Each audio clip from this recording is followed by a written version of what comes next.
for today's video, we do, of course, have our special guests. We've got Emma over here snoring, which hopefully the recording is not picking up. And then, where is she? Oh, there's Lucy sleeping in the corner. This is going to be my update for the It's Panning Cats and Dogs Project Pan, which is why we have our guests. Before I start talking about all the things that I have in the project, I am going to ask you to please do all of the things. You know what they are.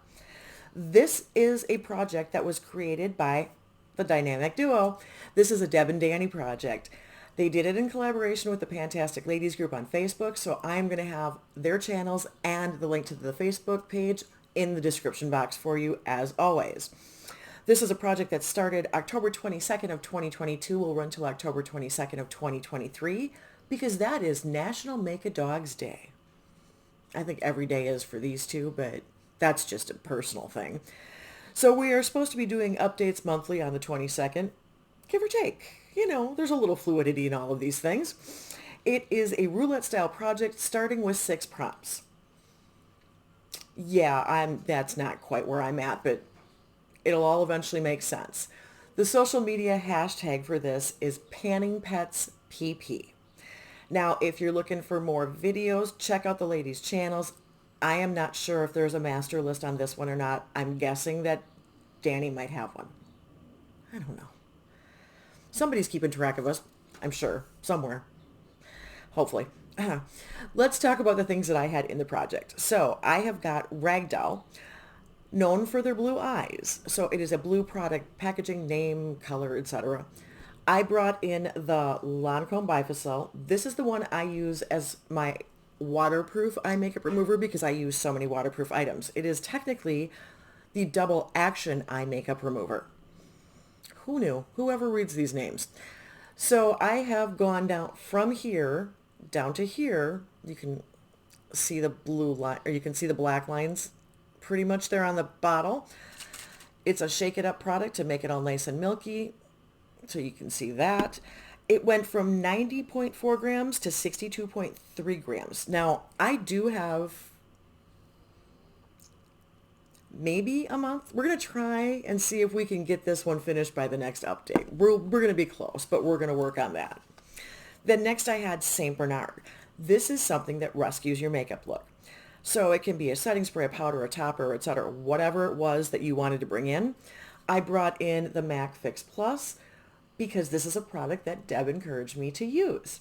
Now with this, you can see where my lines are, and I don't know what was going on in here. I don't know if I just took a 3-month break or what I did, but we have a little bit more consistent usage further up now to where I am now. Just saying. This may or may not be done in a month. I might have a little bit left over on that one. But we went from 86.7 to 76.3. Did I tell you that? I don't remember. Anyway, the next thing I have in is for English Mastiff, something with extremely bulky packaging. I went with Puffy and Awkward. So it is a ColourPop blush, one of the heart blushers. Mine is in Flirt Alert. It is a lovely shade, which you can't really see on my finger. I don't know if you can even see it on my hand. Not really. I can barely see it on, well, yeah, I guess you guys can see it a little better than I can from here. I put this in for a 15 use goal. I am at 12. So that will also be a rollout next month. I'm pretty sure. We're hoping. And then I have Pug, item with cute packaging. For that, I brought in my Nomad Home for the Holidays palette. And this has little paw prints all around the side, and it's all pretty and shiny and glittery. And for this specific prompt, I brought in the shade Kaiser. Kaiser is the peach shade right here, which is gorgeous, and I do really love it. And I am at 4 out of my 11 uses on that. Hopefully, I'm filming during the day, which I don't normally do. I still have all kinds of lights on, but I've got some natural light. I don't know what you can and can't see, but that's pretty much par for the course with my videos. So that's going to remain in. Next is Boxer, an item that is still in the box or packaging. For this, I actually keep it when I'm not keeping it in a project. Oh, geez Louise. When I'm not keeping this in a project, sorry for the glitch there, I keep this in its box because it has a really cute cutout of a puppy dog face wearing a Santa hat, because it was their holiday palette and because it's the charity one for the animals. For this particular one, I brought in the shade Family, which is the yellow one. Now this I have got 4 of my 11 uses on. I do actually have a very little bit of it on today that you may be able to see. Who knows? I got all kinds of fun things going on. I was playing around with some neutrals and I thought, well, I want a little more shine. So I just took my finger and put a pop of yellow kind of up above in the transition area, starting at the corner, but not going all the way across. Anyway, 4 out of 11, that is staying in. Then Catnip, an item that makes you lose your mind. For that, I picked the shade Shadow, because I love pinks. I really do love pinks. As much as you all think I love purple, which I do, I am also a giant fan of the pinks. And that is that one. So you're going to get a good idea of the colors in this palette by the swatches. They look a little more intimidating in the pan than they actually do when you're using them, but they do have a good color payoff. So Siamese, the ones with the loudest purrs, the product that makes you purr with delight. For that, I brought in Jack. Now, you would think with my, oh, it's shiny and it's purple, I would have gotten further with this than I have, but I really am only at 2 uses still. That's okay. I love it. I will get my uses on it. It is staying in the project. And then I brought in last month Mutt, a product you have to mix with something else. For that, I did, the Super Shock Shadow in, you see the little face on that? It's reflective. Can you see his little face? I don't know if you can see it or not. But this is a ColourPop Super Shock in Mutt's About You. It has a cute little puppy paw imprint, which I'm sure I will soon destroy. That's what happens when you use things. And I brought this in for 5 uses. I do have it in my inner corner today. I don't know if you can tell, but that is what I am using in my inner corner, because this is a really nice, subtle, very subtle color. This isn't something that I would use on my own as a shadow. It is probably more topper-like to me, or inner corner, brow bone. There's a little there too. You know, if we're going to throw some on, might as well throw it in a couple places. I was playing around. What can I say? And then for cats, a product you are so tired of you wish a cat would knock it off the counter. Well, that would be ColourPop in general for me lately. But these two, this one is Your Kitten Me, were part of their animal charity bundle. It was a 2-pack in a cute little box, which I think I showed you in the last video, of these Super Shock Shadows. And this one, we're losing the imprint a little bit faster, but this one has a little bit more payoff. Now, I'm sure everybody has heard the whole, you guys know what the deal is with ColourPop. They release so many darn things. It's impossible to keep track of. Half the time, I don't even care for a lot of the stuff that comes out, or things that come out, you already have most of it. I mean, it's just overwhelming and kind of makes me crazy. So that is the reason that got picked for a product that you just wish a cat would knock off the counter. With these two, I only have 1 use. They are shades that I'm wearing today now. The Your Kitten Me is actually across the center of my lid. It is pretty. That one actually has a good base, so I get a good color payoff. Don't often say that about the Super Shocks. Most of them are toppers, in my opinion. So even though I don't have rollouts, I am bringing things in because I want to. And nobody told me I couldn't. They didn't say we could only have 6. They said we were starting. And it's supposed to be roulette where you roll out, you roll in. Yeah, there's madness in my method. You'll figure it out eventually. So I'm going to bring in treats. Now this is something you purchase specifically to treat yourself. That is something I do a lot of times if I find something that I like that is connected to an animal organization or charity. That's just a me thing. So we're going to be going back to my Nomad palette here. And this time I am going to bring in the shade Fur Babies, which is this really pretty green right here. And it's a nice bright one. So that's going to come in for 11 uses also. I know, you're picking up on the theme. I get it. Like I said, I'll eventually explain it. The next one I am going to be bringing in is Chihuahua, a product that the beauty community won't stop yapping about. This is well, I knew this was coming in for this one from the jump because last year was the year of the Nomad palettes and they were releasing constantly. At least from what I saw, they were all over my IG feed. And I mean, I'm not even good about checking that all that often, but they were doing so many releases. There were so many places. I actually do like Nomad. I love the concept behind it too, that it's all about locations and it's drawn from that and that they're actually going to these locations. They're not just like looking at a map and throwing it a dart or something. I like the concept behind the company and their products.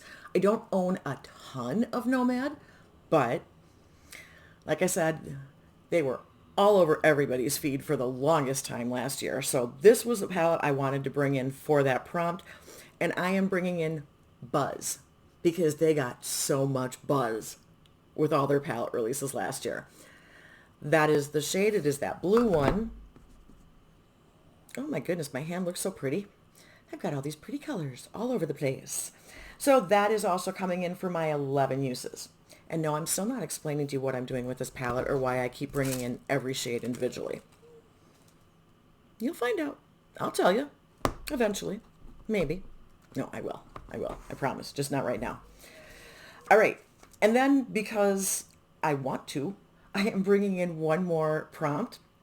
I'm going to bring in Scooby-Doo. Now, this is supposed to be a mystery item or an item that came in a mystery bag, or it's a mystery item. An item that came in a mystery bag or an item you've never tried before.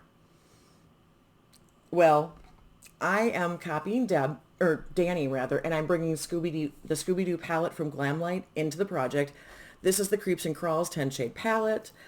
These do not have names. They have numbers on the little plastic sheet. This is what it looks like. The reason this qualifies for me is because I have not touched this palette yet. I just got the 2 palettes from the collection. I didn't get anything else out of this. But I love Scooby-Doo. I've always loved Scooby-Doo. I even like the bad movies. And this one, oddly enough, Scooby-Doo is one of the few things that I have in common with my kid. It drives my husband nuts when we want to watch Scooby-Doo cartoons. But even as a grown-up, that's one thing he'll still throw on, and it's something I still enjoy. Always love Scooby-Doo. So I'm going to bring this in, and this one I'm going to do is No Pan Left Behind. I mean, there's not a ton of shades. A lot of these are going to go in the same look, although there are a lot of shimmers. We got 5 shimmers, so I'm not totally sure how I'm going to work all that out, but that's how I'm going to do it. So that is the plan with the Creeps and Crawls palette for Scooby-Doo. I really wanted to play with it, so I had to get it into this project, which is the reason that it doesn't matter if I have rollouts or not, I'm adding things. Because I decided. All right, that is it for the update. Hopefully this didn't take too terribly long. Oh, I'm not doing too bad. So let's get to my music moment, shall we? Oh, no. No, we're not. No, there's more. There is more. Of course there is. I really should edit these things out when I screw up, but you know I never do. 2 of the things that the ladies said we could do is we could bring in Best of Breed where we're bringing in our own pets. I really haven't done that yet. I just have the girls in my videos. And then the last one is an optional thing. It's a donation thing. And there's things that I think that we do that we don't always realize fall into that, because to me, this was no big deal. Like I said, if there's an animal charity thing, I usually pick it up. I did pick up the Lethal Cosmetics in the month of February. So part of the money from these, part of the proceeds does get donated to a charity for each category. They did. I got 2 for the Ocean Reef. Oopsie. Which are these 2. The other shades are actually a previous year's animal charity thing, and you'll be seeing those again. And then this was this year's. This is the Animal Rescue Bundle, and I actually did the entire palette. Can you read that? Did you know a dog's nose print is as unique as a human fingerprint is what that says. And then we've got the shades there. And I have swatched these in my my excuse for a low buy, which was not a low buy at all. But That actually is another way that sometimes you don't think about that you actually are giving at least a little bit. And so I wanted to kind of highlight that because I haven't done anything like wild and crazy as far as like I haven't gone and walked dogs or, you know, I'm still donating to the Humane Society, but a little bit of money goes to some of that too. So I just thought I would point that out. And probably because that way, as much as I would never say, oh, you should buy something, if you're looking for some lethal shades, you might want to check out those charity bundles. Just a thought. Just saying. All right, now let's go to the music moment. For this, I decided that I was going to take one of my favorite songs off of the soundtrack for the movie The Truth About Cats and Dogs. Uma Thurman, Janine Garofalo. The song that I picked is, okay, the soundtrack release was 1996, I believe. And the song I picked is Angel Mine by the Cowboy Junkies. Now, I love the Cowboy Junkies. If you're older, you might remember that they got a ton of airplay with their cover of Lou Reed's Sweet Jane. They also do an incredible version of Blue Moon Revisited, which is a really cool kind of cover song too. They have been around since, I never remember years, you guys. I always have to have this stuff pulled up. 1985. Now there are 4 permanent members in the band. They do have a lot of guest musicians, but it is actually their bassist, Alan Anton, and then there are 3 siblings. It is Michael, Peter, and Margot Timmons. Now, they technically are an alternative country and folk rock band, which is so not how I would categorize their stuff, but that's what they say. They've been around since 1985. They have had the same lineup the whole time. The Trinity Sessions album is one of the ones that brought them to the most prominence. They've got like, oh my gosh, they've got, what does it say? Crap. What, 15 studio albums or something like that? 16 studio albums, 5 live albums, and I think there's actually a couple more things that were limited. Plus there's compilation stuff, then they're on the soundtracks. I mean, they've been around. They are around. I'm sure you probably heard them at some point or another. And I am going to link the video that is the official video from the movie, and Janine Garofalo is in the video. So that's going to be linked in the description box for your listening and viewing pleasure. And quite frankly, I will listen to pretty much anything Margot Timmons wants to sing. I think she has a phenomenal voice. I've gotten to see them live once. I really just, her voice is ethereal for me. It's soothing. It's just very, very beautiful. I think, and I'll see if I can find out where they talk about it, but they kind of describe them as being a little bit broader than how they're technically classified. They do have some blues, some jazz in there too. It's not just country. In fact, I wouldn't put it country at all. And it's not really folk music per se either, although they do have some things that perhaps lean that way. I think they're a really good blend of a whole bunch of stuff. And some of their influences actually came out of some of the post-punk music. So, rather interesting. All right, that is everything I have got for you for this video. Hopefully you enjoyed it. Thank you for spending your time with me and indulging me as always. And until next time, everybody, see ya. Bye.